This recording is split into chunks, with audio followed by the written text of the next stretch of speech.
Dear students, myself is Pratibha Parshvanath, Associate Professor, Department of Economics, GFGC, KR Puram, Bangalore.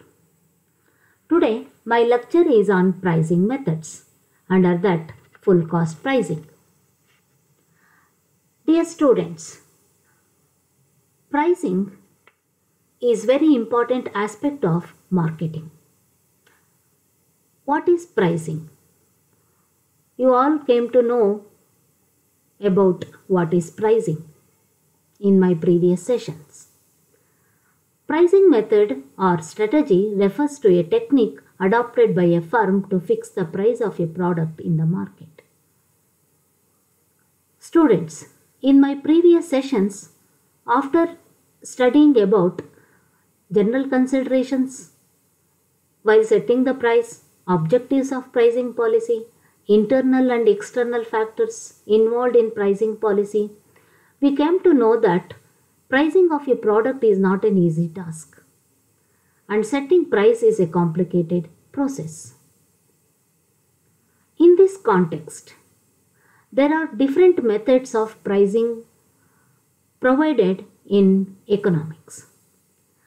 Each one of the method is based on some specific criteria. Some pricing methods are based on cost of production, some are based on demand, some are based on degree of competition in the market. Like that. The pricing of product will not be the same. That is, the public sector pricing is different from private sector pricing. Pricing of new products are different from pricing of which are already established in the market. That is, established products. The pricing of import and export are based on some other criteria. Therefore, there are multiple pricing methods depending on multiple criteria. Thus, pricing methods indicates the way in which the price is determined after taking into account of all the relevant factors into considerations. Dear students, ವಿದ್ಯಾರ್ಥಿಗಳೇ, ಬೆಲೆ ವಿಧಾನವು ಅಥವಾ ಬೆಲೆ ನಿಗದಿಯ ವಿಧಾನವು ಮಾರಾಟದಲ್ಲಿ ಅತ್ಯಂತ ಪ್ರಮುಖವಾದಂತಹ ಅಂಶವಾಗಿದೆ. ಬೆಲೆ ವಿಧಾನ ಅಥವಾ ಕಾರ್ಯತಂತ್ರ ಅಂತಂದರೆ ಮಾರುಕಟ್ಟೆಯಲ್ಲಿ ಉತ್ಪನ್ನದ ಬೆಲೆಯನ್ನು ನಿಗದಿಪಡಿಸಲು ಸಂಸ್ಥೆಯು ಅಳವಡಿಸಿಕೊಂಡಂತಹ ತಂತ್ರವನ್ನು ಸೂಚಿಸುತ್ತದೆ. ವಿದ್ಯಾರ್ಥಿಗಳೇ, ಬೆಲೆ ನಿಗದಿಪಡಿಸುವಲ್ಲಿ ಉದ್ಯಮ ಸಂಸ್ಥೆ ಪರಿಗಣಿಸಬೇಕಾದಂತಹ ಸಾಮಾನ್ಯ ಅಂಶಗಳು, ಬೆಲೆ ನೀತಿ, ಬೆಲೆ ನೀತಿಯ ಉದ್ದೇಶಗಳು, ಬೆಲೆ ನೀತಿಯ ಮೇಲೆ ಪ್ರಭಾವ ಬೀರುವಂತಹ ಆಂತರಿಕ ಮತ್ತು ಬಾಹ್ಯ ಅಂಶಗಳು, ಇವುಗಳನ್ನೆಲ್ಲ ನಾವು ನಮ್ಮ ಹಿಂದಿನ ಸೆಷನ್ನಲ್ಲಿ ನಾನು ವಿವರಿಸಿದ್ದೇನೆ. ಅದೆಲ್ಲದರಿಂದ ನಮಗೆ ತಿಳಿದು ಬರೋದೇನು ಅಂತಂದರೆ, ಉತ್ಪನ್ನದ ಬೆಲೆ ನಿಗದಿ ಸುಲಭದ ಕಾರ್ಯವಲ್ಲ. ಅದು ಅತ್ಯಂತ ಕ್ಲಿಷ್ಟಕರವಾದ ಅಥವಾ ಸಂಕೀರ್ಣವಾದಂತಹ ಪ್ರಕ್ರಿಯೆಯಾಗಿದೆ. ಅರ್ಥಶಾಸ್ತ್ರದಲ್ಲಿ ಈ ಕ್ಲಿಷ್ಟತೆಯನ್ನು ಕಡಿಮೆ ಮಾಡೋದಕ್ಕೋಸ್ಕರ ಬೆಲೆ ನಿಗದಿಗೆ ವಿಭಿನ್ನ ವಿಧಾನಗಳನ್ನು ನೀಡಲಾಗಿದೆ. ಅರ್ಥಶಾಸ್ತ್ರದಲ್ಲಿ ಪ್ರತಿಯೊಂದು ವಿಧಾನವು ಕೆಲವೊಂದು ನಿರ್ದಿಷ್ಟ ಮಾನದಂಡವನ್ನು ಆಧರಿಸಿದೆ. ಕೆಲವು ಬೆಲೆ ವಿಧಾನಗಳು ವೆಚ್ಚವನ್ನು ಆಧರಿಸಿದರೆ ಕೆಲವೊಂದು ಬೇಡಿಕೆಯನ್ನು ಆಧರಿಸಿವೆ. ಇನ್ನೂ ಕೆಲವು ಮಾರುಕಟ್ಟೆಯಲ್ಲಿನ ಸ್ಪರ್ಧೆಯ ಪ್ರಮಾಣವನ್ನು ಅಥವಾ ಸ್ಪರ್ಧೆಯ ಮಟ್ಟವನ್ನು ಆಧರಿಸಿದೆ. ಹಾಗೆಯೇ ಸಾರ್ವಜನಿಕ ವಲಯದ ಬೆಲೆ ಕೂಡ ಖಾಸಗಿ ವಲಯದ ಬೆಲೆಗಿಂತ ವಿಭಿನ್ನವಾಗಿದೆ. ಅದೇ ರೀತಿ ಹೊಸ ಉತ್ಪನ್ನಗಳ ಬೆಲೆ ಸ್ಥಾಪಿತ ಉತ್ಪನ್ನಗಳ ಬೆಲೆಗಿಂತ ವಿಭಿನ್ನವಾಗಿದೆ. ಮತ್ತೊಂದು ಕಡೆ ಆಮದು ಮತ್ತು ರಫ್ತು ಬೆಲೆ ನಿರ್ಧಾರ ಏನಿದೆ ಅವುಗಳು ಕೂಡ ಇತರ ಮಾನದಂಡಗಳನ್ನು ಆಧರಿಸಿದೆ. ಒಟ್ಟಾರೆ ಅನೇಕ ರೀತಿಯ ಮಾನದಂಡಗಳನ್ನು ಅವಲಂಬಿಸಿ ಅನೇಕ ಬೆಲೆ ವಿಧಾನಗಳಿವೆ. ಆದ್ದರಿಂದ ಬೆಲೆ ವಿಧಾನಗಳು ಎಲ್ಲ ಸಂಬಂಧಿತ ಅಂಶಗಳನ್ನು ಗಣನೆಗೆ ತೆಗೆದುಕೊಂಡ ನಂತರ ಬೆಲೆಯನ್ನು ನಿರ್ಧರಿಸುವಂತಹ ವಿಧಾನವನ್ನು ಸೂಚಿಸುತ್ತದೆ.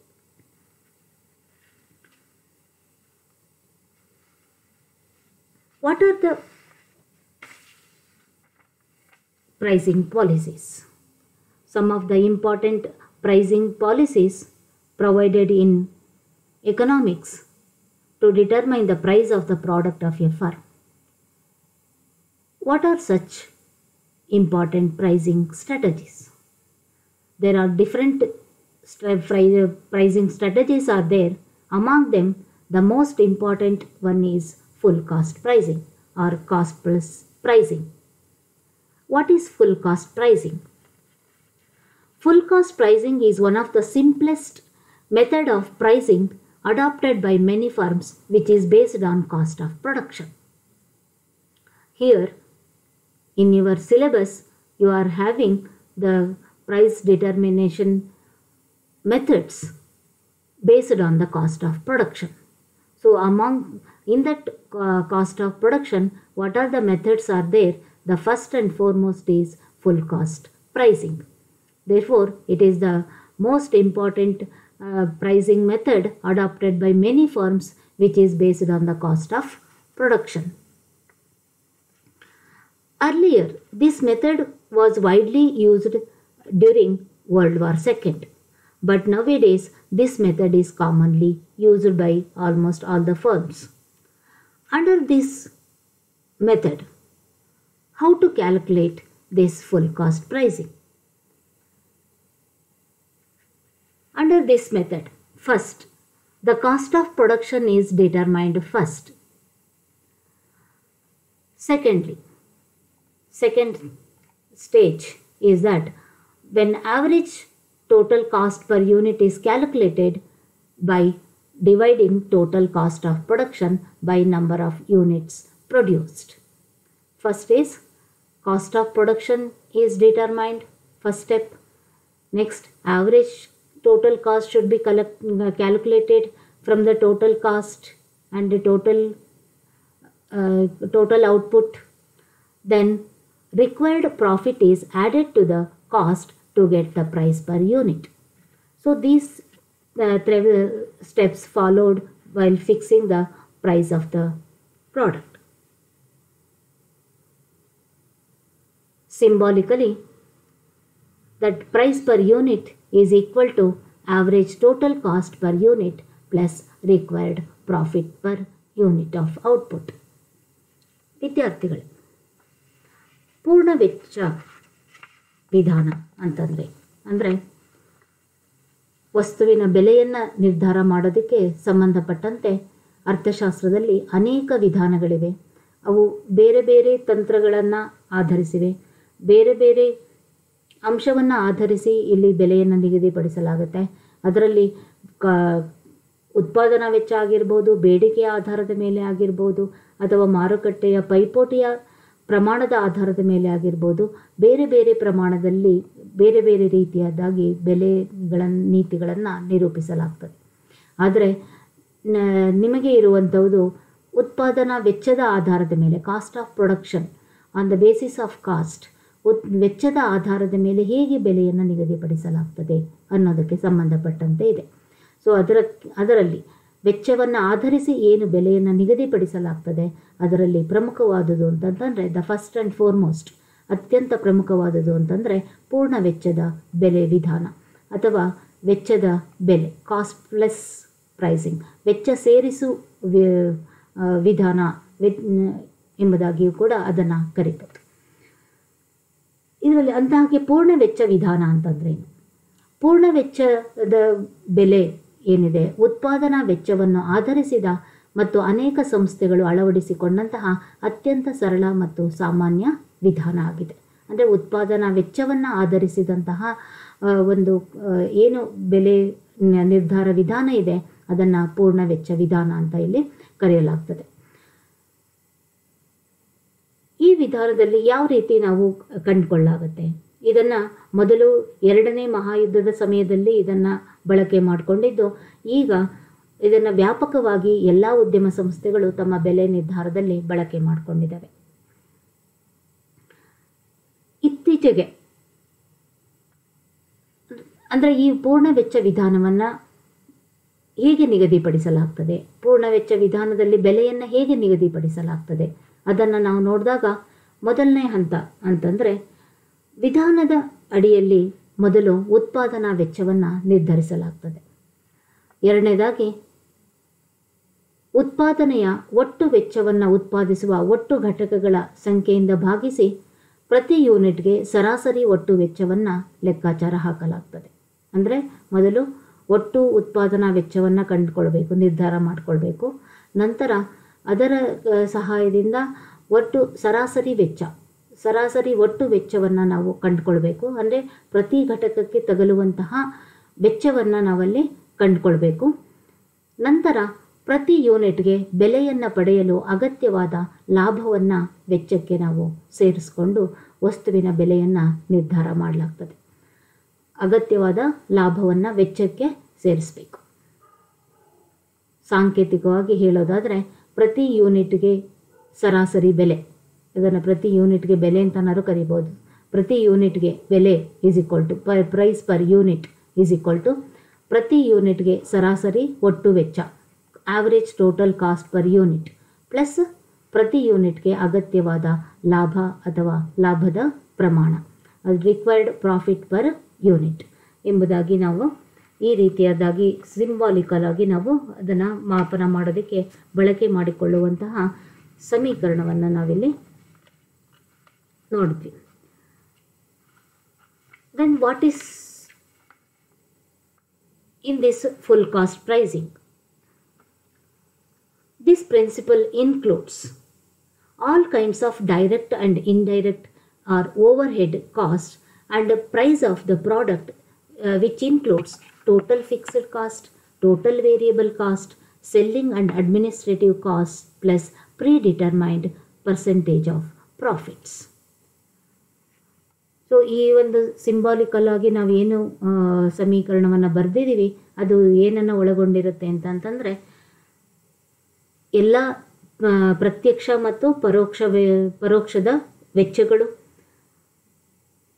ಮತ್ತು ಟೋಟಲ್ ವೇರಿಯಬಲ್ ಕಾಸ್ಟ್, ಒಟ್ಟು ಬದಲಾಗುವ ವೆಚ್ಚ, ಒಟ್ಟು ಸ್ಥಿರ ವೆಚ್ಚ, ಟೋಟಲ್ ಫಿಕ್ಸ್ಡ್ ಕಾಸ್ಟ್ ಮತ್ತು ಅಡ್ಮಿನಿಸ್ಟ್ರೇಟಿವ್ ಕಾಸ್ಟ್ ಆಡಳಿತಾತ್ಮಕ ವೆಚ್ಚಗಳು, ಅದರೊಂದಿಗೆ ಏನನ್ನು ಸೇರಿಸಲಾಗಿರ್ತದೆ ಪರ್ಸೆಂಟೇಜ್ ಆಫ್ ಪ್ರಾಫಿಟ್ಸ್ ಪ್ರೀಡಿಟರ್ಮೈನ್ಡ್, ಅಂದರೆ ಮೊದಲೇ ನಿರ್ಧಾರ ಮಾಡಿದಂತಹ ಲಾಭದ ಪರ್ಸೆಂಟೇಜ್, ಲಾಭದ ಶೇಕಡಾವಾರು ಲಾಭವನ್ನು ಅದಕ್ಕೆ ಸೇರಿಸಲಾಗ್ತದೆ. ಅದನ್ನೆಲ್ಲವನ್ನು ಒಳಗೊಂಡಿರುವಂಥದ್ದು ಈ ಸರಾಸರಿ ವೆಚ್ಚದ ಬೆಲೆ ನಿರ್ಧಾರ ವಿಧಾನ ಆಗಿದೆ. It is called by different names. Full cost pricing is called by different names. ಇದನ್ನು ಬೇರೆ ಬೇರೆ ಹೆಸರುಗಳಲ್ಲಿ ಇದನ್ನು ಕರೆಯಲಾಗ್ತದೆ. So what are the different names of full cost pricing? So the full cost pricing is called as average cost pricing. Why it is called as average cost pricing? Since for the determination of the price or for fixing the price of a commodity, average cost per unit of output can be calculated and it can be used for the fixing the price. Therefore, it is called as average cost pricing. ಇದನ್ನು ಸರಾಸರಿ ವೆಚ್ಚ ಬೆಲೆ ಎಂಬುದಾಗಿ ಇದನ್ನು ಕರೆಯಲಾಗ್ತದೆ. ಯಾಕೆ ಅಂತಂತಂದರೆ ಬೆಲೆಯ ನಿರ್ಧಾರದಲ್ಲಿ ಈ ವಿಧಾನದಲ್ಲಿ ಸರಾಸರಿ ವೆಚ್ಚವನ್ನು ಕಂಡುಕೊಳ್ಳಲಾಗ್ತದೆ. ಅಂದರೆ ಒಂದು ವಸ್ತುವಿಗೆ ಇಡೀ ಉತ್ಪನ್ನದಲ್ಲಿ ಒಂದು ವಸ್ತುವಿನ ಉತ್ಪಾದನಾ ವೆಚ್ಚ ಎಷ್ಟಿದೆ ಎನ್ನುವುದನ್ನು ಕಂಡುಕೊಂಡು ಅದರ ಆಧಾರದ ಮೇಲೆ ಇಲ್ಲಿ ಬೆಲೆಯನ್ನು ನಿಗದಿಪಡಿಸಲಾಗ್ತದೆ. ಆದ್ದರಿಂದ ಇದಕ್ಕೆ ಸರಾಸರಿ ವೆಚ್ಚ ಬೆಲೆ ಎಂಬುದಾಗಿ ಕೂಡ ಕರೆಯಲಾಗ್ತದೆ. And then secondly, it is also called as full cost pricing. Why it is called as full cost pricing? The full cost pricing method, it is called as a full cost pricing method because it includes or it considers both total variable cost and total fixed cost of production while setting the price. So therefore it is called as full cost. Full cost is nothing but total cost, which includes both fixed cost and variable cost. All the costs which are included in that, therefore it is called as full cost pricing. ಅಂದರೆ ಇಲ್ಲಿ ಇದನ್ನು ಪೂರ್ಣ ವೆಚ್ಚ ಬೆಲೆ ಎಂಬುದಾಗಿಯೂ ಕೂಡ ಕರೆಯಲಾಗ್ತದೆ. ಯಾಕೆ ಅಂತಂದರೆ ಇದು ವಸ್ತುವಿನ ಬೆಲೆಯನ್ನು ನಿರ್ಧಾರ ಮಾಡುವಾಗ ಒಟ್ಟು ಸ್ಥಿರ ವೆಚ್ಚ ಮತ್ತು ಒಟ್ಟು ಬದಲಾಗುವ ವೆಚ್ಚ ಎರಡನ್ನೂ ಕೂಡ ಅದು ಗಣನೆಗೆ ತೆಗೆದುಕೊಳ್ತದೆ. ಅದರಿಂದ ಒಟ್ಟು ವೆಚ್ಚ ಅಂತಂತಂದರೆ ಅದು ಸ್ಥಿರ ವೆಚ್ಚ ಮತ್ತು ಬದಲಾಗುವ ವೆಚ್ಚ ಎರಡನ್ನೂ ಕೂಡ ಒಳಗೊಂಡಿರೋದ್ರಿಂದ ಈ ಒಂದು ವಿಧಾನವನ್ನು ಪೂರ್ಣ ವೆಚ್ಚ ಬೆಲೆ ನಿಗದಿ ವಿಧಾನ ಎಂಬುದಾಗಿಯೂ ಕೂಡ ಇದನ್ನು ಕರೆಯಲಾಗ್ತದೆ. And then it is also called as margin pricing or markup pricing. In this method, why it is called as a margin pricing or markup pricing? In this method, the level of price covers predetermined margins or markups with total in setting price. Thus, pricing is also called by the name margin pricing or markup pricing. So, ಈ ಮೆಥಡಲ್ಲಿ ಈ ಒಂದು ವಿಧಾನದಲ್ಲಿ margin, why it is called as A margin pricing. Margin pricing ಅಂತಂದರೆ ಇಲ್ಲಿ ವಸ್ತುವಿನ ಬೆಲೆಯನ್ನು ನಿಗದಿಪಡಿಸಬೇಕಾದ್ರೆ ಪ್ರತಿಫಲ, ಅಂಚಿನ ಪ್ರತಿಫಲ ವಿಧಾನ ಅಂತ ಇದನ್ನು ಕರೆಯಲಾಗ್ತದೆ. ಮಾರ್ಜಿನ್ ಪ್ರೈಸಿಂಗ್ ಅಂದರೆ ಅಂಚಿನ ಪ್ರತಿಫಲ ವಿಧಾನ. ಏನು ಅಂಚಿನ ಪ್ರತಿಫಲ ವಿಧಾನ ಅಂತ ಯಾಕೆ ಕರೀತಾರೆ?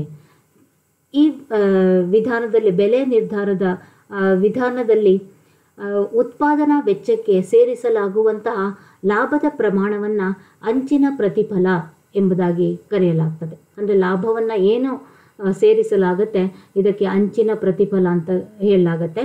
ಸೊ ಅದರಿಂದ ಇದಕ್ಕೆ ಅಂಚಿನ ಬೆಲೆ, ಅಂಚಿನ ಪ್ರತಿಫಲವನ್ನು, ಲಾಭದ ಅಂಚಿನ ಪ್ರತಿಫಲವನ್ನು ಇದಕ್ಕೆ ಸೇರಿಸೋದ್ರಿಂದ ಇದಕ್ಕೆ ಅಂಚಿನ ಬೆಲೆ ವಿಧಾನ ಅಥವಾ ಅಂಚಿನ ಪ್ರತಿಫಲ ಬೆಲೆ ವಿಧಾನ ಎಂಬುದಾಗಿ ಕರೆಯಲಾಗ್ತದೆ. Lastly, it is also called as cost plus pricing. ಇದಕ್ಕೆ ವೆಚ್ಚ ಸೇರಿಸು ವಿಧಾನ ಎಂದು ಕೂಡ ಕರೀತಾರೆ. Why it is called as A cost plus pricing? So it is called as a cost plus pricing because the word plus in this word that is cost plus pricing. So in this method, to fix the price, the term plus in the cost plus may be expressed as a markup on the cost or as a profit margin. Hence it is called as a cost plus pricing. That means, in other words, for the cost, that profit margin is added. Therefore, that word plus represents adding of profit margin in the cost, with the cost. Therefore, it is called as a cost plus pricing. ಇದನ್ನು ವೆಚ್ಚ ಸೇರಿಸು ವಿಧಾನ ಅಂತಲೂ ಕೂಡ ಕರೆಯಲಾಗ್ತದೆ. ಯಾಕೆ ವೆಚ್ಚ ಸೇರಿಸು ವಿಧಾನ ಅಂತಂತಂದರೆ, ವೆಚ್ಚಕ್ಕೆ ಬೆಲೆಯನ್ನು ನಿಗದಿಪಡಿಸಬೇಕಾದ್ರೆ ವೆಚ್ಚಕ್ಕೆ ಇಲ್ಲಿ ಲಾಭದ ಪ್ರಮಾಣವನ್ನು ಇಲ್ಲಿ ಸೇರಿಸಲಾಗ್ತದೆ. ಪ್ಲಸ್ ಅಂತಂದರೆ ಸೇರಿಸು ಎನ್ನುವ ಅರ್ಥ. ಅದರಿಂದ ಇಲ್ಲಿ ಪ್ಲಸ್ ಅನ್ನುವ ಪದಕ್ಕೆ ಸೇರಿಸು ಎನ್ನುವುದರಿಂದ ವೆಚ್ಚಕ್ಕೆ ಇಲ್ಲಿ ಲಾಭದ ಪ್ರಮಾಣವನ್ನು ಅಥವಾ ಲಾಭದ ಅಂಶವನ್ನು ಇಲ್ಲಿ ಸೇರಿಸಲಾಗ್ತದೆ. ಅದರಿಂದ ಇದಕ್ಕೆ ವೆಚ್ಚ ಸೇರಿಸು ವಿಧಾನ ಎಂದು ಕೂಡ ಕರೆಯಲಾಗ್ತದೆ. So that is cost plus pricing. So in this full cost pricing method, the margin of profits added in the price of the product differs from industry to industry and also from commodity to commodity. That means it will not be the same. The full cost, the margin of profits will not be the same among all the industries and also among all types of commodities. It differs from industry to industry. That is, margin of profits differs from industry to industry and also from commodity to commodity. Why it differs? It is on account of differences in competitive strength and also from cost of production, turnover, total turnover, account practices, past traditions, directives of trade associations and guidelines from the government are all influencing the pricing policy from one industry to another industry, and also from one commodity to another commodity. Therefore, profit margins differ due to all these factors. In this case, businessman interest is not to get super normal profit, but his interest is on fixing the price on the basis of full average cost, that is called as right cost. That is, the price can be charged on this idea, and many firms can call it as a just price. ವಿದ್ಯಾರ್ಥಿಗಳೇ, ಇದರಲ್ಲಿ ಪೂರ್ಣ ವೆಚ್ಚ ವಿಧಾನದಲ್ಲಿ ಉತ್ಪನ್ನದ ಬೆಲೆಯಲ್ಲಿ ಸೇರಿಸಲಾದ ಲಾಭದ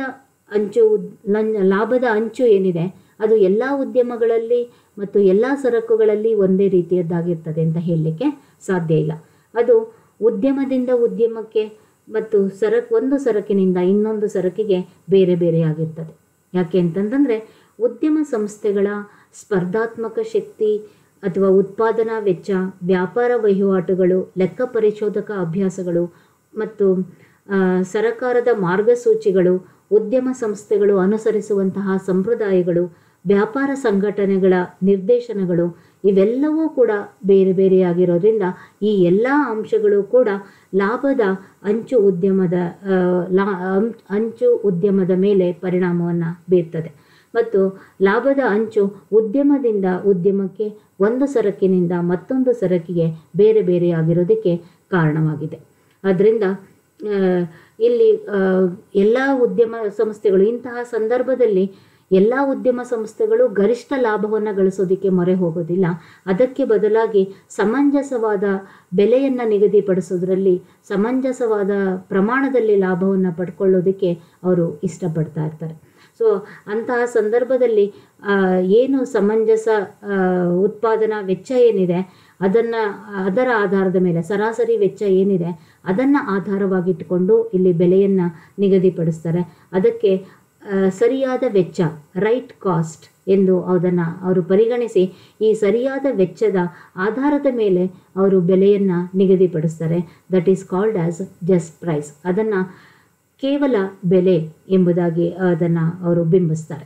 so ಅದರಿಂದ ಅವರ ಉದ್ದೇಶ ಗರಿಷ್ಠ ಬೆಲೆ ಅಲ್ಲ, ಕನಿಷ್ಠ ಬೆಲೆಯನ್ನು ಪಡೆಯೋದಲ್ಲ, ಅಥವಾ ಗರಿಷ್ಠ ಲಾಭ ಅಥವಾ ಕನಿಷ್ಠ ಲಾಭವನ್ನು ಪಡೆಯೋದಲ್ಲ. ಅದಕ್ಕೆ ಬದಲಾಗಿ ಕೇವಲ ಬೆಲೆಯನ್ನು ನಿಗದಿಪಡಿಸೋದು ಅವರ ಉದ್ದೇಶ ಆಗಿರ್ತದೆ.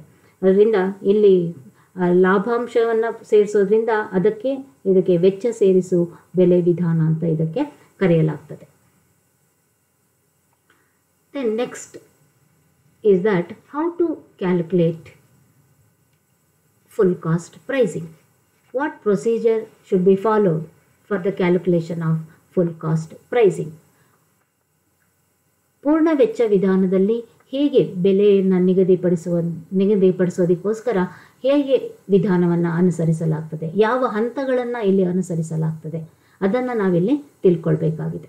For example, if total production is 10,000 units, total fixed cost is rupees 20,000, total variable cost is rupees 30,000, expected profit margin is 20,000 on cost, and what is the selling price of the product by the firm?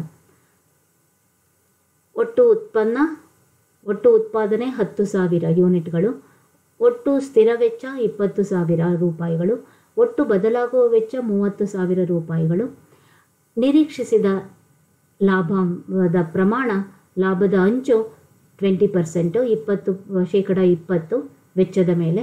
ಇದರಿಂದ ಬೆಲೆಯನ್ನು ಹೇಗೆ ನಿಗದಿಪಡಿಸ್ತಾರೆ ಉದ್ಯಮ ಸಂಸ್ಥೆ ಅನ್ನೋದನ್ನು ನಾವಿಲ್ಲಿ ಕಂಡುಕೊಳ್ಬೇಕಾಗಿದೆ. Solution. So ಇಲ್ಲಿ total production is 10,000 units. What is the first step? First step is calculation of total fixed cost and total variable cost. Fixed cost is 20,000, variable cost is 30,000. Therefore, total cost is nothing but TFC plus TVC. Therefore, total cost is equal to 50,000. ಒಟ್ಟು ವೆಚ್ಚ ಒಟ್ಟು ಸ್ಥಿರ ವೆಚ್ಚ ಮತ್ತು ಬದಲಾಗುವ ವೆಚ್ಚಗಳಿಗೆ ಸಮನಾಗಿರೋದ್ರಿಂದ ಅವೆರಡನ್ನು ಸೇರಿಸಿದಾಗ ನಮಗೆ ಒಟ್ಟು ವೆಚ್ಚ ದೊರೀತದೆ, ಅದು 50,000 ರೂಪಾಯಿಗಳು. Next second step is calculation of average cost. How to calculate average cost? By definition, we know that average cost is the division of total cost by total output. ಒಟ್ಟು ವೆಚ್ಚವನ್ನು ಒಟ್ಟು ಉತ್ಪನ್ನದಿಂದ ಭಾಗಿಸಿದಾಗ ಬರುವಂಥದ್ದು ಸರಾಸರಿ ವೆಚ್ಚ. ಅಂದರೆ 50,000 ರೂಪಾಯಿಗಳನ್ನು ಎಷ್ಟರಿಂದ ನಾವು ಭಾಗಿಸ್ಬೇಕು? 10,000 ಯೂನಿಟ್ಗಳಿಂದ ಭಾಗಿಸಿದಾಗ ನಮಗೆ 5 ರೂಪೀಸ್ ಪರ್ ಯೂನಿಟ್ ಸರಾಸರಿ ವೆಚ್ಚ, ಅಂದರೆ ಒಂದು ಉತ್ಪನ್ನಕ್ಕೆ ತಗಲುವಂತಹ ವೆಚ್ಚ 5 ರೂಪಾಯಿಗಳು ಅನ್ನೋದು ನಮಗಲ್ಲಿ ಬರುತ್ತೆ, 5 rupees per unit. Next step, third step is that calculation of profit margin. Profit ಮಾರ್ಜಿನನ್ನು ನಾವು ಕ್ಯಾಲ್ಕುಲೇಟ್ ಮಾಡಬೇಕು. ಅಂದರೆ 20% ಪ್ರಾಫಿಟ್ ಮಾರ್ಜಿನ್ನ ನಮಗಲ್ಲಿ ಕೊಟ್ಟಿದ್ದಾರೆ. ಸೊ 20%ಅನ್ನು ನಾವು ಕ್ಯಾಲ್ಕುಲೇಟ್ ಮಾಡಿದ್ರೆ ಆನ್ ಕಾಸ್ಟ್, ಸೊ 100 ರೂಪೀಸಿಗೆ 20 ರೂಪೀಸ್ ಆಯಿತು ಅಂತಂತಂದರೆ 5 ರೂಪೀಸ್ ಆ್ಯಾವ್ರೇಜ್ ಕಾಸ್ಟಿಗೆ ಎಷ್ಟಾಯಿತು? So that is 20 into 5, it is 100. 100 divided by 100 is equal to ₹1.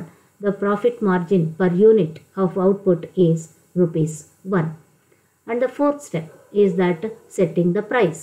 ಹೇಗೆ, how to set the price? ಪ್ರೈಸನ್ನು ನಾವು ಯಾವ ಥರ ಸೆಟ್ ಮಾಡಬೇಕು? Price is equal to average total cost plus profit margin. ಅಂದರೆ ಬೆಲೆ ಅಂತಂತಂದರೆ selling price is equal to price ಅಂತಂದ್ರೂ ಅದೇ, ಸೆಲ್ಲಿಂಗ್ ಪ್ರೈಸ್ ಅಂತ ಹೇಳಿದ್ರು ಅದೇ. ಸೆಲ್ಲಿಂಗ್ ಪ್ರೈಸ್ ಮಾರಾಟ ಬೆಲೆ is equal to average total cost. Average total cost is ₹5 per unit plus profit margin. Profit margin that is 20%. Profit margin on the cost that is ₹1.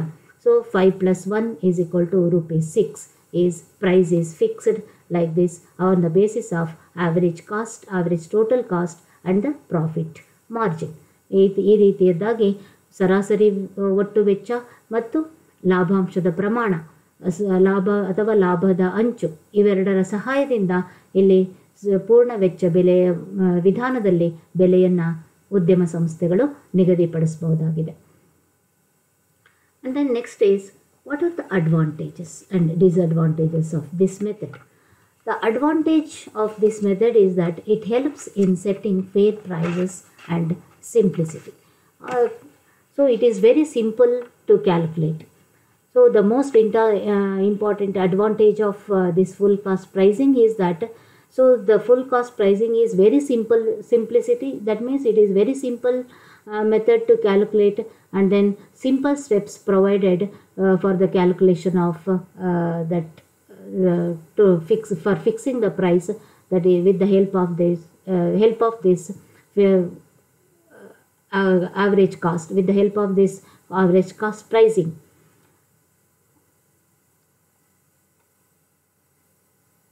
And then this cost plus pricing helps in setting the fair prices. It also helps in setting the fair prices. So it is not affecting any class of people. ಅಂದರೆ ಯಾವೊಂದು ವರ್ಗದ ಜನರಿಗೂ ಕೂಡ ಅನಾನುಕೂಲತೆಯಾಗದೇ ಇರುವಂತಹ ನಿಟ್ಟಿನಲ್ಲಿ ಇಲ್ಲಿ ಬೆಲೆಯನ್ನು ನಿಗದಿಪಡಿಸ್ತವೆ. ಅಂದರೆ ನ್ಯಾಯಯುತ ಬೆಲೆಗಳನ್ನು ನಿಗದಿಪಡಿಸಲು ಇದು ಉಪಯುಕ್ತವಾಗಿದೆ. ಮತ್ತು ಇನ್ನೊಂದು ಹೇಳಿದೆ, ಇದು ಅತ್ಯಂತ ಸರಳವಾದಂತಹ ವಿಧಾನ ಅಂತ. ಏಕೆಂತಂದರೆ ಅತ್ಯಂತ ಕೇವಲ ಸರಾಸರಿ ವೆಚ್ಚ ಅಥವಾ ಸರಾಸರಿ ಒಟ್ಟು ವೆಚ್ಚ ಮತ್ತು ಲಾಭಾಂಶದ ಪ್ರಮಾಣ, ಇವೆರಡರ ಸಹಾಯದಿಂದ ನಾವಿಲ್ಲಿ ಅತ್ಯಂತ ಸರಳ ವಿಧಾನದಿಂದ ನಾವು ಕ್ಯಾಲ್ಕುಲೇಟನ್ನು ಮಾಡ್ಬೋದಾಗಿದೆ. ಅಂದರೆ ಲೆಕ್ಕಾಚಾರವನ್ನು ಹೇಗೆ ಬೆಲೆಯನ್ನು ನಿಗದಿಪಡಿಸ್ಬೋದು ಅನ್ನೋದನ್ನು ಲೆಕ್ಕಾಚಾರ ಮಾಡ್ಬೋದಾಗಿದೆ. And then another advantage is that it is justified and defensible on moral grounds, since the price is based on cost and it is a just price.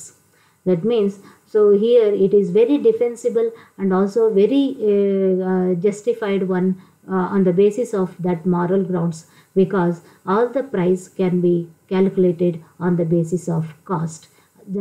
Especially that is, it can be calculated on the basis of just price. So ಇದು ನೈತಿಕ ಆಧಾರದ ಮೇಲೆ ಇದು ಹೆಚ್ಚು ಸಮರ್ಥನೀಯವಾದಂತಹ ಬೆಲೆ ನಿರ್ಧಾರ ವಿಧಾನ ಅಂತ ನಾವು ಹೇಳ್ಬೋದು. ಯಾಕೆ ಅಂತಂತಂದರೆ ಇದು ವೆಚ್ಚವನ್ನು ಅವಲಂಬಿಸಿ ಇರುವಂತಹ, ಕೇವಲ ವೆಚ್ಚವನ್ನು ಒಳಗೊಂಡು ಬೆಲೆ ನಿಗದಿಪಡಿಸಿದಂತಹ ಬೆಲೆಯಾಗಿರ್ತದೆ. ಅದರಿಂದ ಅದು ಆ ಒಂದು ವೆಚ್ಚವನ್ನು ಅವಲಂಬಿಸಿ ಬೆಲೆಯನ್ನು ನಿಗದಿಪಡಿಸಿರೋದ್ರಿಂದ ಅದು ಜಸ್ಟ್ ಪ್ರೈಸ್ ಆಗಿರುತ್ತೆ. ಜಸ್ಟ್ ಪ್ರೈಸ್ ಅಂತಂದರೆ ಕೇವಲ ಬೆಲೆ ಆಗಿರ್ತದೆ ಎಂಬುದಾಗಿ ಇದನ್ನು ಸಮರ್ಥನೆಗೊಳಿಸಲಾಗಿದೆ. And then another advantage is that it is easy to apply for all types of market, whether it is perfect or imperfect, or for all types of markets this method is applicable. ಎಲ್ಲ ರೀತಿಯಾದಂತಹ ಮಾರುಕಟ್ಟೆಗಳಿಗೆ ಇದನ್ನು ಸುಲಭವಾಗಿ ಅನ್ವಯ ಮಾಡ್ಬೋದು. ಯಾಕೆ ಅಂತಂತಂದರೆ ಇದು ಅದು ಪರಿಪೂರ್ಣ ಪೈಪೋಟಿ ಮಾರುಕಟ್ಟೆ ಇರ್ಬೋದು ಅಥವಾ ಅಪರಿಪೂರ್ಣ ಮಾರುಕಟ್ಟೆಗಳೇ ಆಗಿರ್ಬೋದು. ಎಲ್ಲ ರೀತಿಯಾದಂತಹ ಮಾರುಕಟ್ಟೆಗಳಿಗೆ ಇದನ್ನು ಸುಲಭವಾಗಿ ಅನ್ವಯ ಮಾಡ್ಬೋದು. ಏಕೆಂತಂದರೆ ಬೆಲೆಯನ್ನು ವೆಚ್ಚದ ಆಧಾರದ ಮೇಲೆ ನಿಗದಿಪಡಿಸೋದ್ರಿಂದ ಅತ್ಯಂತ ಕೆಳಮಟ್ಟದ ಕಾಸ್ಟ್ ವೆಚ್ಚ ನಿಯಂತ್ರಣ ಮಾಡಿ ಬೆಲೆಯನ್ನು ನಿಗದಿಪಡಿಸೋದಕ್ಕೆ ಇಲ್ಲಿ ಅವಕಾಶ ಇರೋದ್ರಿಂದ ಎಲ್ಲ ರೀತಿಯಾದಂತಹ ಮಾರುಕಟ್ಟೆಗಳಿಗೆ ಇದು ಅನ್ವಯ ಆಗ್ತದೆ. And then another advantage is that it is easy for application by all types of firms like single product or multi-product firms. So single product firm is a firm where he is producing only one product. And then multi-product firms are the firms they are producing more than one product. So that is the difference between a single product and a multi-product. And for all this, whether he may be a single product firm or he may be a multi-product firm, so then it is easy for application by all types of firms. So it is very easy for all the firms, easy for all types of firms, whether he is a single or multi-product firm. ಇದು ಈ ಒಂದು ವೆಚ್ಚ ಸೇರಿಸುವ ವಿಧಾನ ಏನಿದೆ ಅದು ಏಕ ಉತ್ಪನ್ನ ಆಗಿರ್ಬೋದು ಅಥವಾ ಬಹು ಉತ್ಪನ್ನ ಉದ್ಯಮ ಸಂಸ್ಥೆಗಳಂತಹ ಎಲ್ಲ ರೀತಿಯಾದಂತಹ ಸಂಸ್ಥೆಗಳಿಗೆ ಇದನ್ನು ಅನ್ವಯಿಸುವುದು ಸುಲಭ. ಅಂತಂದರೆ ಏಕ ಉತ್ಪನ್ನ ಅಂತಂದರೆ ಒಂದು ಉದ್ಯಮ ಸಂಸ್ಥೆ ಒಂದೇ ವಸ್ತುವನ್ನು ಉತ್ಪಾದನೆ ಮಾಡ್ತಾ ಇರ್ತದೆ. ಬಹು ಉತ್ಪನ್ನ ಅಂತಂತಂದರೆ ಒಂದಕ್ಕಿಂತ ಹೆಚ್ಚು ವಸ್ತುಗಳನ್ನು ಅದು ಉತ್ಪಾದನೆ ಮಾಡ್ತಾ ಇರ್ತದೆ. ಸೊ ಹೀಗೆ ಏಕ ಉತ್ಪನ್ನ ಆಗಿರ್ಬೋದು ಅಥವಾ ಬಹು ಉತ್ಪನ್ನ ಮಾಡುತ್ತಿರುವಂತಹ ಸಂಸ್ಥೆಗಳು ಎಲ್ಲಕ್ಕೂ ಕೂಡ ಎಲ್ಲ ರೀತಿಯಾದಂತಹ ಸಂಸ್ಥೆಗಳಿಗೆ ಇದನ್ನು ನಾವು ಸುಲಭವಾಗಿ ಅನ್ವಯ ಮಾಡಿಕೊಳ್ಬೋದು. It is more scientific as it eliminates subjectivity. So it neglects the subjectivity, therefore it is more scientific one. ಇದು ವ್ಯಕ್ತಿನಿಷ್ಠತೆಗೆ ಕಡೆಗಣಿಸಿರೋದ್ರಿಂದ ಇದು ಹೆಚ್ಚು ವೈಜ್ಞಾನಿಕವಾದಂತಹ ವಿಧಾನ ಅಂತ ನಾವಿಲ್ಲಿ ಹೇಳ್ಬೋದು. And then another advantage is that this method protects the firms against the price wars. So the price war is common in almost all imperfect competitive markets. So nowadays almost all the markets are imperfect in nature. Therefore, the price wars are common in the market. So therefore this method because since the prices are fixed at the just price or the right cost of production, that is on the basis of average cost that is very minimum in the productive unit, that type of the price is fixed based on that average cost.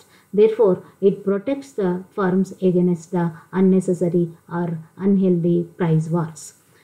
ಈ ವಿಧಾನ ಉದ್ಯಮ ಸಂಸ್ಥೆಗಳನ್ನು ಬೆಲೆ ಯುದ್ಧಗಳಿಂದ ರಕ್ಷಣೆ ಮಾಡ್ತದೆ ಅನ್ನೋದು ಕೂಡ ಮತ್ತೊಂದು ಪ್ರಯೋಜನ. ಯಾಕೆ ಅಂತಂದರೆ ಇಲ್ಲಿ ವಸ್ತುಗಳ ಬೆಲೆಗಳನ್ನು ಸರಾಸರಿ ವೆಚ್ಚದ ಆಧಾರದ ಮೇಲೆ, ಅತ್ಯಂತ ಕನಿಷ್ಠವಾಗಿರುವಂತಹ ಸರಾಸರಿ ವೆಚ್ಚದ ಆಧಾರದ ಮೇಲೆ ಬೆಲೆಯನ್ನು ನಿಗದಿಪಡಿಸೋದ್ರಿಂದ ಈ ಅನಾವಶ್ಯಕವಾದಂತಹ ಬೆಲೆ ಯುದ್ಧಕ್ಕೆ ಇಲ್ಲಿ ಅವಕಾಶ ಇರೋದಿಲ್ಲ. ಅದರಿಂದ ಬೆಲೆ ಯುದ್ಧಗಳಿಂದ ಈ ಪ್ರತಿಯೊಂದು ಉದ್ಯಮ ಸಂಸ್ಥೆಗಳನ್ನು ಈ ಒಂದು ವಿಧಾನ ರಕ್ಷಣೆ ಮಾಡ್ತದೆ ಅನ್ನೋದು ಈ ವಿಧಾನದ ಮತ್ತೊಂದು ಉಪಯೋಗವಾಗಿದೆ. And then another advantage is that it is economical for decision making and satisfactory method of taking care of business uncertainties.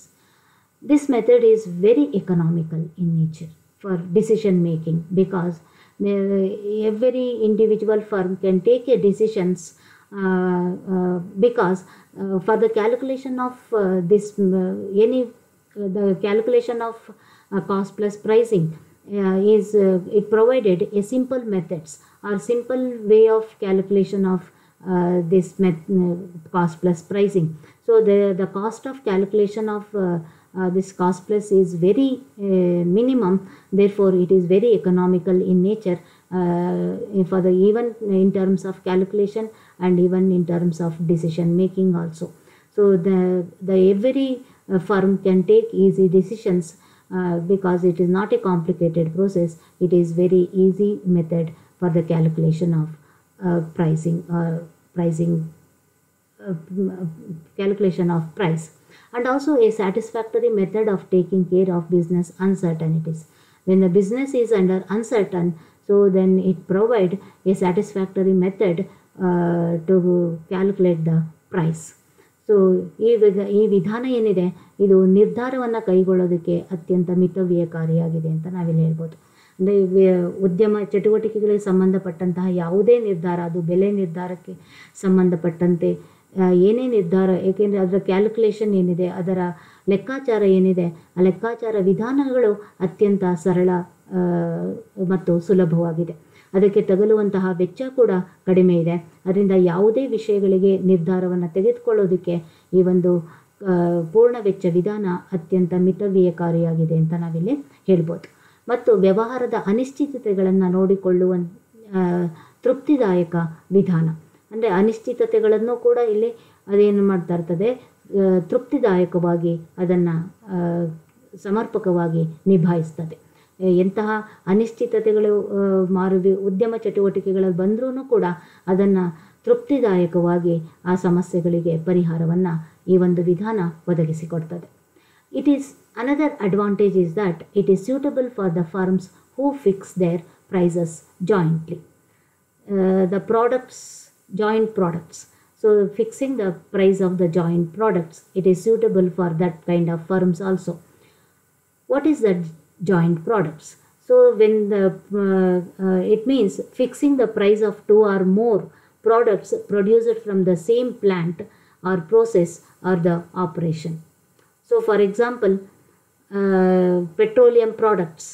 Petrol, when they are producing the petrol, along with that other products are also emerged, that is petrol, diesel, kerosene, and then petroleum gel, like that.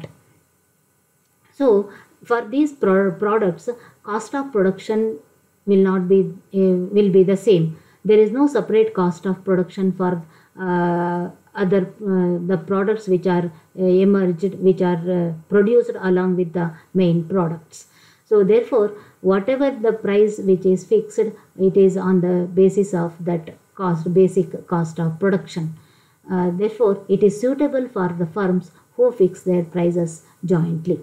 ಅಂದರೆ ಉದ್ಯಮ ಸಂಸ್ಥೆ ಜಂಟಿ ಸರಕುಗಳನ್ನು ಏನು ಉತ್ಪಾದನೆ ಮಾಡ್ತದೆ ಆ ವಸ್ತುಗಳಿಗೆ ಬೆಲೆಗಳನ್ನು ನಿಗದಿಪಡಿಸೋದಕ್ಕೆ ಅಂತಹ ಒಂದು ಉದ್ಯಮ ಸಂಸ್ಥೆಗಳಿಗೆ ಈ ಒಂದು ಪೂರ್ಣ ವೆಚ್ಚ ವಿಧಾನ ಹೆಚ್ಚು ಉಪಯುಕ್ತವಾಗಿದೆ ಅಥವಾ ಸೂಕ್ತವಾಗಿದೆ ಅಂತ ನಾವಿಲ್ಲಿ ಹೇಳ್ಬೋದು. ಅಂದಹಾಗೆ ಜಂಟಿ ಉತ್ಪನ್ನಗಳು ಅಂತಂದ್ರೇನು ಅಂದರೆ ಒಂದು ವಸ್ತುವನ್ನು ಉತ್ಪಾದನೆ ಮಾಡ್ತಾ ಇರಬೇಕಾದ್ರೆ ಅಂದರೆ ಪ್ರಬಲವಾದಂತಹ ಒಂದು ವಸ್ತುವನ್ನು ಉತ್ಪಾದನೆ ಮಾಡ್ತಾ ಇರಬೇಕಾದ್ರೆ ಜೊತೆಯಲ್ಲಿಯೇ ಇತರ ವಸ್ತುಗಳು ಕೂಡ ಅಲ್ಲಿ ಉತ್ಪಾದನೆ ಆಗ್ತಾ ಹೋಗ್ತವೆ. ಉದಾಹರಣೆಗೆ ಪೆಟ್ರೋಲನ್ನು ಉತ್ಪಾದನೆ ಮಾಡ್ತಾ ಇರಬೇಕಾದ್ರೆ ಪೆಟ್ರೋಲಿಯಂ ಉತ್ಪನ್ನಗಳ ಜೊತೆಗೆ ಇಲ್ಲಿ ಪೆಟ್ರೋಲಿಯಂ ಉತ್ಪನ್ನಗಳಾದಂತಹ ಡೀಸೆಲ್ಲು, ಕೆರೋಸಿನ್ನು ಮತ್ತು ಪೆಟ್ರೋಲಿಯಂ ಜೆಲ್ಗಳು, ಇತರ ವಸ್ತುಗಳು ಕೂಡ ಅಲ್ಲಿ ಉತ್ಪಾದನೆ ಆಗ್ತಾ ಹೋಗ್ತವೆ. ಅದಕ್ಕೆ ಪ್ರತ್ಯೇಕವಾದಂತಹ ಉತ್ಪಾದನಾ ವೆಚ್ಚ ಏನೂ ತಗಲೋದಿಲ್ಲ. ಸೊ ಜೊತೆಯಲ್ಲಿಯೇ ಉತ್ಪಾದನೆ ಆಗೋದ್ರಿಂದ ಅಲ್ಲಿ ಬೆಲೆಗಳನ್ನು ನಿಗದಿಪಡಿಸಬೇಕಾದ್ರೆ ಯಾವುದೇ ಬೆಲೆಯಲ್ಲಿ ನಿಗದಿಪಡಿಸಿದ್ರೂ ಕೂಡ ಅದರಿಂದ ಬರುವುದು ಲಾಭನೇ ಆಗಿರುತ್ತೆ. ಸೊ ಅದರಿಂದ ಅದು ಸಾಮಾನ್ಯವಾಗಿ ಉತ್ಪಾದನಾ ವೆಚ್ಚಕ್ಕೆ ಸಮನಾಗಿ ಇಲ್ಲೇನಾಗಿರುತ್ತೆ, ಬೆಲೆಗಳನ್ನು ಅನೇಕ ವಸ್ತುಗಳ ಉತ್ಪಾದನೆ ಆಗೋದ್ರಿಂದ ಆ ವೆಚ್ಚಕ್ಕೆ ಸಮನಾಗಿ ಇಲ್ಲಿ ಬೆಲೆಗಳನ್ನು ನಿಗದಿಪಡಿಸ್ತಾರೆ. ಸೊ ಆದ್ದರಿಂದ ಇಂತಹ ಜಂಟಿಯಾಗಿ ಉತ್ಪಾದನೆಯಾಗುವಂತಹ ವಸ್ತುಗಳಿಗೆ ತಮ್ಮ ಬೆಲೆಗಳನ್ನು ನಿಗದಿಪಡಿಸುವ ಅಂತಹ ಸಂಸ್ಥೆಗಳಿಗೆ ಈ ಒಂದು ವಿಧಾನ ಹೆಚ್ಚು ಪ್ರಯೋಜನಕಾರಿಯಾಗಿದೆ ಅಂತ ನಾವಿಲ್ಲಿ ಹೇಳ್ಬೋದು. And then another advantage is that it is special use in public utility services. So what are public utility services? So the public utility services are the services which are conducted by which are provided by the government for the benefit of the society. ಸರಕಾರ ಜನರ ಉಪಯೋಗಕ್ಕಾಗಿ ಸರಕಾರ ಏನು ಉಪಯುಕ್ತ ಸೇವೆಗಳಲ್ಲಿ ವಿಶೇಷವಾಗಿ ಇದು ಈ ರೀತಿಯಾದಂತಹ ಬೆಲೆ ನಿರ್ಧಾರ ವಿಧಾನವನ್ನು ಸರ್ಕಾರ ಬಳಕೆ ಮಾಡಿಕೊಳ್ತದೆ. So what are such public utility services? So especially that is supply of electricity and then cooking gas and then transport, free drinking water facilities. In all these cases, the government can fix certain prices which are equal to the that is cost of production, that is which is equal to the cost of production, because its objective is not to get more profit, but its objective is to provide necessary services to the society. So with this objective, that is it undertakes, government can undertake various public utility services and also fix the prices for all these public utility services which is equal to the cost plus pricing or full cost pricing. So for this it is very useful. ಅಂದರೆ ಸಾರ್ವಜನಿಕ ಉಪಯುಕ್ತ ಸೇವೆಗಳಲ್ಲಿ ಸರ್ಕಾರದ ಉದ್ದೇಶ ಏನು ಅಂತಂದರೆ ಲಾಭ ಗಳಿಸೋದಲ್ಲ, ಅದಕ್ಕೆ ಬದಲಾಗಿ ಸಮಾಜಕ್ಕೆ ಉಪಯುಕ್ತವಾದಂತಹ ಅಂದರೆ ಅವಶ್ಯಕವಾಗಿರುವಂತಹ ಸೇವೆಗಳನ್ನು ಒದಗಿಸಿಕೊಡುವಂಥದ್ದಾಗಿದೆ. ಅವಶ್ಯಕವಾದಂತಹ ಸೇವೆಗಳು ಅಂತಂತಂದರೆ ಅದು ಅಡುಗೆ ಅನಿಲವನ್ನು ಕೊಡುವಂಥದ್ದಾಗಿರ್ಬೋದು, ವಿದ್ಯುತ್ ಶಕ್ತಿಯನ್ನು ಕೊಡುವಂಥದ್ದೇ ಆಗಿರ್ಬೋದು, ಮತ್ತು ಸಾರಿಗೆ ಸೌಲಭ್ಯಗಳನ್ನು ಒದಗಿಸಿಕೊಡುವಂಥದ್ದು, ಕುಡಿಯುವ ನೀರಿನ ಸೌಲಭ್ಯಗಳನ್ನು ಒದಗಿಸಿಕೊಡುವಂಥದ್ದು, ರಸ್ತೆ ಸಾರಿಗೆ ಇಂಥವುಗಳನ್ನೆಲ್ಲ ಒದಗಿಸಿಕೊಡೋದ್ರ ಮೇಲೆ ಸರ್ಕಾರ ಇಲ್ಲೇನು ಮಾಡ್ತದೆ, ಲಾಭದ ಉದ್ದೇಶದಿಂದ ಇವುಗಳ ಮೇಲೆ ವೆಚ್ಚವನ್ನು ಮಾಡೋದಿಲ್ಲ, ಅದಕ್ಕೆ ಬದಲಾಗಿ ವೆಚ್ಚವನ್ನು ಮಾಡಿ ಸೇವೆಗಳನ್ನು ಒದಗಿಸಿಕೊಡೋದಿಲ್ಲ, ಅದಕ್ಕೆ ಬದಲಾಗಿ ಉಪಯುಕ್ತವಾದಂತಹ ಸೇವೆಗಳನ್ನು ಒದಗಿಸಿಕೊಡಬೇಕು ಅನ್ನೋದೇ ಅದರ ಉದ್ದೇಶ ಆಗಿರ್ತದೆ. ಸೊ ಈ ರೀತಿಯದ್ದಾಗಿ ಉಪಯುಕ್ತ ಸೇವೆಯನ್ನು ಒದಗಿಸಿಕೊಡೋದಕ್ಕೋಸ್ಕರ ಅದು ಬೆಲೆಯನ್ನು ನಿಗದಿಪಡಿಸೋದ್ರಿಂದ ಅದು ಲಾಭದ ದೃಷ್ಟಿಯಿಂದ ಬೆಲೆಯನ್ನು ನಿಗದಿಪಡಿಸೋದಿಲ್ಲ, ಸೇವೆಯ ದೃಷ್ಟಿಯಲ್ಲಿ ಅದು ಸೇವೆಯ ದೃಷ್ಟಿಯಲ್ಲಿ ಬೆಲೆಗಳನ್ನು ನಿಗದಿಪಡಿಸಬೇಕಾಗಿರೋದ್ರಿಂದ ಅದು ಅತ್ಯಂತ ಕೇವಲ ಉತ್ಪಾದನಾ ವೆಚ್ಚಕ್ಕೆ ಸಮನಾಗಿ ಇಲ್ಲಿ ಬೆಲೆಯನ್ನು ನಿಗದಿಪಡಿಸ್ತದೆ. ಸೊ ಅದರಿಂದ it is special use in public utility services. And finally, therefore, Joel Dean is of the opinion that it is the best method of pricing in case of new products, because if the firm is able to realize a reasonable amount of profit. So Joel Dean, according to him, so if any new products are entered into the market, for such type of product, this is very useful, because no one having the knowledge about the new products which are entered into the market, either other individual firms or the customers. So in this case, a firm is able to realize a reasonable amount of profit. To get the reasonable amount of profit from the new products which are entered into the market, this cost plus pricing method is very useful. ವಿದ್ಯಾರ್ಥಿಗಳೇ, ಹೊಸ ಉತ್ಪನ್ನಗಳು ಮಾರುಕಟ್ಟೆಗೆ ಬಂದಂತಹ ಸಂದರ್ಭದಲ್ಲಿ ಈ ರೀತಿಯಾದಂತಹ ಬೆಲೆ ಅಂದರೆ ಪೂರ್ಣ ವೆಚ್ಚ ವಿಧಾನ ಬೆಲೆ ನೀತಿಯನ್ನು ಅನುಸರಿಸೋದ್ರಿಂದ ಹೆಚ್ಚು ಪ್ರಯೋಜನಕಾರಿಯಾಗಿರ್ತದೆ ಎಂಬುದಾಗಿ ಯಾರು ಹೇಳ್ತಾರೆ? ಜೋಯಲ್ ಡೀನ್ ಎಂಬ ಅರ್ಥಶಾಸ್ತ್ರಜ್ಞರು ತಮ್ಮ ಅಭಿಪ್ರಾಯವನ್ನು ವ್ಯಕ್ತಪಡಿಸಿದ್ದಾರೆ. ಯಾಕೆ ಅಂತಂದರೆ ಇಲ್ಲಿ ಹೊಸದಾಗಿ ಯಾವುದೇ ಒಂದು ವಸ್ತು ಮಾರುಕಟ್ಟೆಗೆ ಬಂದಾಗ ಗ್ರಾಹಕರಿಗೆ ಆಗಲಿ ಅಥವಾ ಇತರ ಉದ್ಯಮ ಸಂಸ್ಥೆಗಳಿಗೆ ಆಗಲಿ ಅದರ ಬಗ್ಗೆ ಜ್ಞಾನ ಇರೋದಿಲ್ಲ. ಅಲ್ಲಿ ಯಾವುದೇ ರೀತಿಯಾದಂತಹ ಜ್ಞಾನ ಇಲ್ಲದೆ ಇರೋದ್ರಿಂದ ಅದರ ಗುಣಮಟ್ಟಕ್ಕೆ ಆಗಲಿ ಬೆಲೆಗಳು ಆಗಲಿ ಇವೆಲ್ಲದರ ಬಗ್ಗೆಯೂ ಕೂಡ ಯಾವುದೇ ಜ್ಞಾನ ಇಲ್ಲದೆ ಇರೋದ್ರಿಂದ ಅಂತಹ ಸಂದರ್ಭದಲ್ಲಿ ಗ್ರಾಹಕರನ್ನು ಆಕರ್ಷಣೆ ಮಾಡಬೇಕು ಅಂತಂತಂದರೆ ಅತ್ಯಂತ ಕಡಿಮೆ ಮಟ್ಟದಲ್ಲಿ ಬೆಲೆಯನ್ನು ನಿಗದಿಪಡಿಸಬೇಕು. ಅದು ಯಾವ ಮಟ್ಟದಲ್ಲಿರುತ್ತೆ? ಸರಾಸರಿ ವೆಚ್ಚ ಅಂದರೆ ವೆಚ್ಚದ ಕನಿಷ್ಠವಾಗಿರುವಂತಹ ಮಟ್ಟದಲ್ಲಿ ಬೆಲೆಯನ್ನು ನಿಗದಿಪಡಿಸೋದಕ್ಕೆ ಈ ಒಂದು ಪೂರ್ಣ ವೆಚ್ಚ ವಿಧಾನ ಹೆಚ್ಚು ಉಪಯುಕ್ತವಾಗಿದೆ ಎಂಬುದಾಗಿ ಜೋಯೆಲ್ ಡೀನ್ ರವರು ಅಭಿಪ್ರಾಯವನ್ನು ವ್ಯಕ್ತಪಡಿಸಿದ್ದಾರೆ. These are the advantages. And what are the disadvantages? ಅನಾನುಕೂಲತೆಗಳು ಯಾವುದು? ಫುಲ್ ಕಾಸ್ಟ್ ಪ್ರೈಸಿಂಗ್, ಪೂರ್ಣ ವೆಚ್ಚ ವಿಧಾನವನ್ನು ಅನುಸರಿಸೋದ್ರಿಂದ ಯಾವ ಅನಾನುಕೂಲತೆಗಳಿದೆ? So the cost plus pricing is weak and unrealistic because of pricing method of pricing, because it completely ignores the degree of competition, nature of product, degree of elasticity of demand and other external factors which affect the price in the market. So that is its disadvantage is it is weak and uncertain and unrealistic. Why it is weak and unrealistic? Because it ignores the degree of competition. There are external factors which affect the price of the market or degree of competition, nature of product, degree of elasticity of demand and others. All these factors affect the prices in the market. But these are completely ignored in the case of cost plus pricing. Therefore, it is criticized as it is very weak and unrealistic method of pricing. ವಿದ್ಯಾರ್ಥಿಗಳೇ, ಪೂರ್ಣ ವೆಚ್ಚ ಬೆಲೆ ನಿಗದಿ ವಿಧಾನ ಏನಿದೆ ಅದು ಅತ್ಯಂತ ದುರ್ಬಲ ಮತ್ತು ಅವಾಸ್ತವಿಕ ವಿಧಾನ ಅಂತ ಇಲ್ಲಿ ಹೇಳಿದ್ದಾರೆ. ಯಾಕೆ ಅಂತಂತಂದರೆ ಇದು ಸ್ಪರ್ಧೆಯ ಮಟ್ಟ, ಅಂದರೆ ಬೆಲೆಯ ಮೇಲೆ ಪರಿಣಾಮ ಬೀರುವಂತಹ ಅಂಶಗಳಾದಂತಹ ಬಾಹ್ಯ ಅಂಶಗಳಾದಂತಹ ಸ್ಪರ್ಧೆಯ ಮಟ್ಟ, ಉತ್ಪನ್ನದ ಸ್ವರೂಪ, ಬೇಡಿಕೆಯ ಸ್ಥಿತಿಸ್ಥಾಪಕತ್ವ ಮತ್ತು ಮಾರುಕಟ್ಟೆಯಲ್ಲಿನ ಬೆಲೆಗಳು ಏನಿದ್ದಾವೆ ಅವೆಲ್ಲವೂ ಕೂಡ ಬೆಲೆ ನಿರ್ಧಾರದ ಮೇಲೆ ಪರಿಣಾಮವನ್ನು ಬೀರ್ತದೆ. ಆದರೆ ಈ ಅಂಶಗಳನ್ನು ಒಟ್ಟು ಪೂರ್ಣ ವೆಚ್ಚ ವಿಧಾನ ಗಣನೆಗೆ ತೆಗೆದುಕೊಂಡಿಲ್ಲ. ಆದರೆ ತೆಗೆದುಕೊಳ್ಳದೇ ಇರುವಂಥದ್ದು ಇದರ ಅನಾನುಕೂಲತೆಯಾಗಿದೆ ಎಂಬುದಾಗಿ ಇಲ್ಲಿ ಹೇಳಲಾಗಿದೆ. And another disadvantage is that it ignores the influence of demand and willingness of the buyers and gives undue importance only to the supply condition. Students, you all know that demand and supply are the two market forces in determining the price of the product. ಇಲ್ಲಿ ಬೆಲೆಯನ್ನು ನಿರ್ಧಾರ ಮಾಡಬೇಕು ಅಂತಂತಂದರೆ ಬೇಡಿಕೆ ಮತ್ತು ಪೂರೈಕೆ ಮಾರುಕಟ್ಟೆ ಅಂಶಗಳು ಪ್ರಮುಖವಾಗಿವೆ. But in this cost plus pricing, it ignores the influence of demand and willingness of the buyers in fixing the price. ಬೆಲೆಯನ್ನು ನಿಗದಿಪಡಿಸಬೇಕಾದ್ರೆ ಗ್ರಾಹಕರ ಬೇಡಿಕೆಯನ್ನೇ ಆಗಲಿ ಅಥವಾ ಗ್ರಾಹಕರ ಬೇಡಿಕೆ ಅಥವಾ ಗ್ರಾಹಕರ ಕೊಂಡುಕೊಳ್ಳುವಂತಹ ಬಯಕೆಯನ್ನೇ ಆಗಲಿ ಅದು ಗಣನೆಗೆ ತೆಗೆದುಕೊಂಡಿಲ್ಲ. ಇಟ್ ಕಂಪ್ಲೀಟ್ಲಿ ಇಗ್ನೋರ್ಸ್, ನಿರ್ಲಕ್ಷ್ಯ ಮಾಡಿದೆ. ಆದರೆ ಇದು ಯಾವುದಕ್ಕೆ ಹೆಚ್ಚು ಪ್ರಾಮುಖ್ಯತೆಯನ್ನು ಕೊಟ್ಟಿದೆ? ಕೇವಲ ಪೂರೈಕೆಗೆ ಅನಗತ್ಯವಾದಂತಹ ಪ್ರಾಮುಖ್ಯತೆಯನ್ನು ನೀಡಿರುವಂಥದ್ದು ಇದರ ಮತ್ತೊಂದು ಅನಾನುಕೂಲತೆ. And the third disadvantage is that it considers only average cost and ignores marginal cost while fixing the price.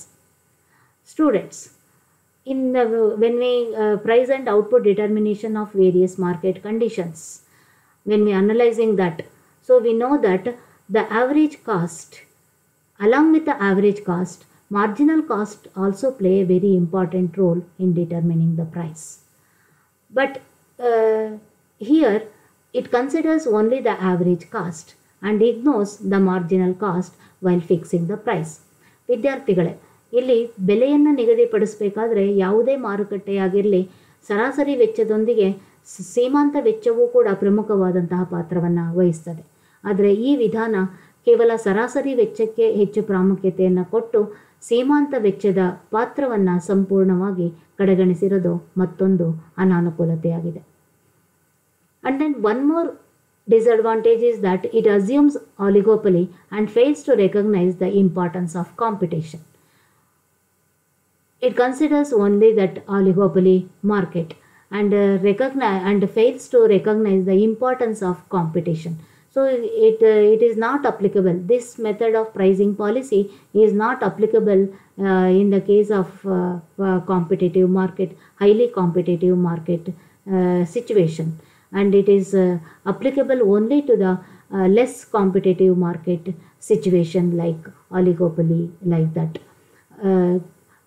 oligopoly, it is there, but not much non-price competition. They can go for non-price competition instead of pricing competition. We can see other type of competition in oligopoly market, not price, unnecessary price war, or that price competition does not exist under oligopoly market. ಇದು ಕೆಲ ಜನಸ್ವಾಮ್ಯ ಮಾರುಕಟ್ಟೆಯನ್ನು ಊಹೆಯನ್ನು ಮಾಡಿಕೊಂಡಿದೆ ಮತ್ತು ಸ್ಪರ್ಧೆಯ ಮಹತ್ವವನ್ನು ಗುರುತಿಸುವಲ್ಲಿ ಇದು ವಿಫಲವಾಗಿದೆ. ಇಲ್ಲಿ ಅಂದರೆ ಇದು ಹೆಚ್ಚು ಸ್ಪರ್ಧೆ ಇರುವಂತಹ ಮಾರುಕಟ್ಟೆಗೆ ಈ ಒಂದು ಬೆಲೆ ವಿಧಾನ ಅನ್ವಯ ಆಗೋದಿಲ್ಲ. ಆದರೆ ಕಡಿಮೆ ಬೆಲೆ ಮಾರುಕಟ್ಟೆ ಸ್ಪರ್ಧೆ ಇರುವಂತಹ ಮಾರುಕಟ್ಟೆಗಳಿಗೆ ಅದು ಅನ್ವಯ ಆಗ್ತದೆ. ಅಂದರೆ ಇಲ್ಲಿ ಕೆಲ ಜನಸ್ವಾಮ್ಯ ಮಾರುಕಟ್ಟೆಯಲ್ಲಿ ಬೆಲೆ ಯುದ್ಧವನ್ನು ಬಿಟ್ಟು ಬೇರೆ ರೀತಿಯಾದಂತಹ ಯುದ್ಧವನ್ನು ನಾವಿಲ್ಲಿ ಕಾಣ್ತೀವಿ. ಬೇರೆ ರೀತಿಯಾದಂತಹ ಯುದ್ಧ ಅಂತಂತಂದರೆ ಬೆಲೆಯನ್ನು ಹೊರತುಪಡಿಸಿ ಇತರ ಅಂಶಗಳು ಏನು ಪ್ರಭಾವವನ್ನು ಬೀರ್ತವೆ ಬೇಡಿಕೆಯ ಮೇಲೆ, ಅಂಥವುಗಳಲ್ಲಿ ನಾವು ಪರಸ್ಪರ ಉದ್ಯಮಗಳ ನಡುವೆ ಯುದ್ಧಗಳನ್ನು ನಾವು ಕಾಣಬೇಕಾಗತ್ತೆ. ಅದರಿಂದ ಕೆಲ ಜನಸ್ವಾಮ್ಯ ಮಾರುಕಟ್ಟೆಯನ್ನು ಇದು ಊಹೆ ಮಾಡಿಕೊಂಡಿದ್ದು ಸ್ಪರ್ಧೆಯ ಮಹತ್ವಕ್ಕೆ, ಬೆಲೆ ಸ್ಪರ್ಧೆಯ ಮಹತ್ವಕ್ಕೆ ಇದು ಅಷ್ಟೇನೂ ಮಹತ್ವವನ್ನು ಅಲ್ಲಿ ಕೊಡೋದಿಲ್ಲ. And then one more disadvantage is that this method based on arbitrary cost and arbitrary markups and lacks logic and generality. So that is, it is based on only arbitrary cost and arbitrary markups. ಅನಿಯಂತ್ರಿತ ವೆಚ್ಚಗಳು ಮತ್ತು ಅನಿಯಂತ್ರಿತ ವೆಚ್ಚಕ್ಕಿಂತ ಹೆಚ್ಚಿನ ಬೆಲೆಯನ್ನು ಈ ಒಂದು ವಿಧಾನ ಆಧರಿಸಿದೆ ಮತ್ತು ಈ ವಿಧಾನ ತರ್ಕ ಮತ್ತು ಸಾಮಾನ್ಯತೆಯ ಲಕ್ಷಣವನ್ನು ಇದು ಒಳಗೊಂಡಿಲ್ಲ, ವಿಶೇಷತೆಯ ಲಕ್ಷಣವನ್ನು ಇದು ಒಳಗೊಂಡಿದೆ. And then another disadvantage is that this method does not consider the interest of the producer in cost reduction and cost control measures and pressure to minimize the cost. So this method does not consider the interest of the producer in cost reduction and cost control measures.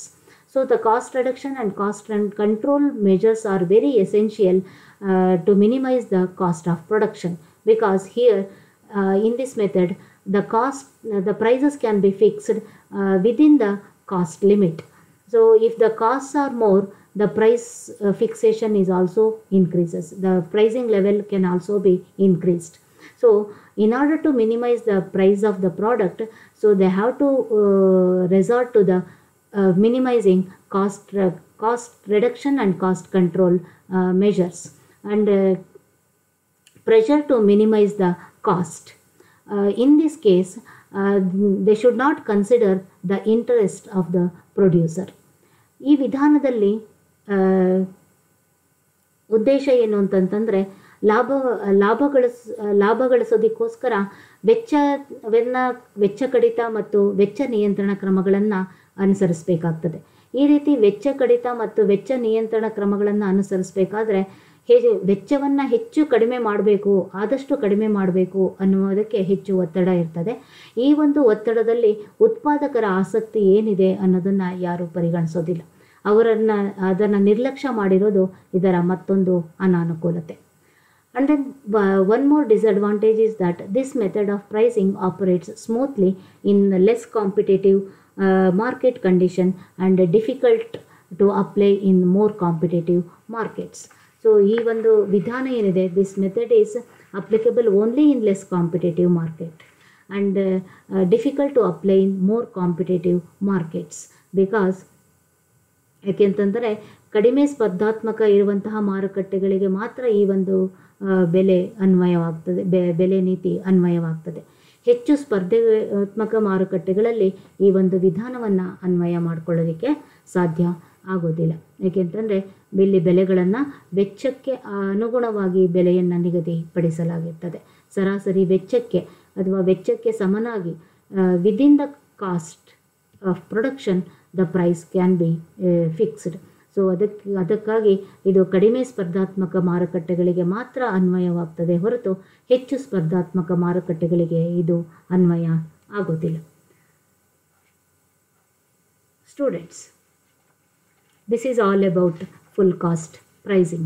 So in this full cost pricing, you are all understood about what is full cost pricing, how to calculate this full cost with example, numerical example, and then advantages of full cost pricing, and then disadvantages of full cost pricing, and finally we can conclude that with all its merits and demerits, cost plus pricing is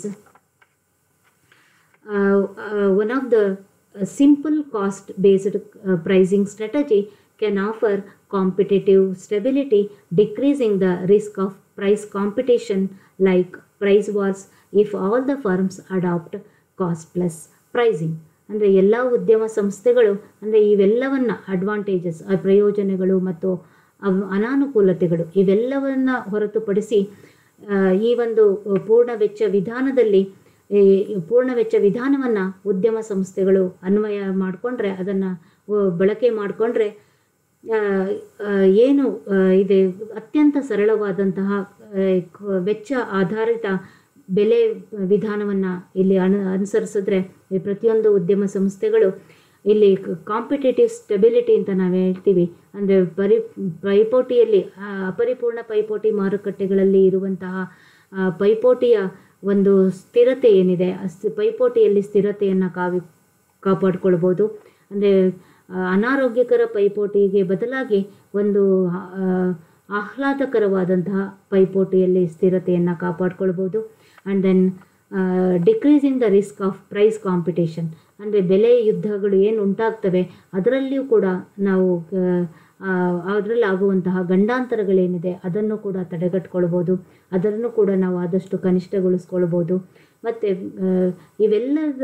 ಇಂತಹ ಎಲ್ಲ ರೀತಿಯಾದಂತಹ ಅನುಕೂಲತೆಗಳು ಈ ಒಂದು ಪೂರ್ಣ ವೆಚ್ಚ ವಿಧಾನದಿಂದ ಉಂಟಾಗೋದ್ರಿಂದ ಈ ಪೂರ್ಣ ವೆಚ್ಚ ವಿಧಾನವನ್ನು ಬಳಕೆ ಮಾಡ್ಕೊಳ್ಳೋದು ಎಲ್ಲ ಉದ್ಯಮ ಸಂಸ್ಥೆಗಳ ಒಂದು ಆರ್ಥಿಕತೆ ದೃಷ್ಟಿಯಿಂದ ಅನುಕೂಲಕರವಾಗಿರ್ತದೆ. ಎಲ್ಲ ಉದ್ಯಮ ಸಂಸ್ಥೆಗಳು ಅನುಕೂಲತೆಯನ್ನು ಪಡ್ಕೊಳ್ಬೋದು ಅಂತ ನಾವಿಲ್ಲಿ ಹೇಳ್ಬೋದು. So it is useful for all types of producers and also for customers also. So both customers and also the producers can get benefit if most of the are using or adopting this full cost pricing for fixing the price of their product. Students, after listening this video, all of you go through that study material which is in both Kannada and English, and then answer to the multiple choice questions and then get much more knowledge about that. Students, to get in-depth knowledge about this full cost pricing, you go through that following reference book, that is Modern Economic Theory by KPM Sundaram, Market Behavior and Cost Analysis by K. Ramachandra, myself, Pratibha Pashwanath and Chandrasekhar. Managerial Economics by M.M. Gupta. Business Economics by R. Sharma. Nirvahana Arthashastra by Prabhakara Shishila and Nirvahana Arthashastra by H.R. Krishnamurthy. Last two books, Nirvahana Arthashastra books, are Kannada medium books. So you go through these two books for reference. Thank you, students. Thank you one and all.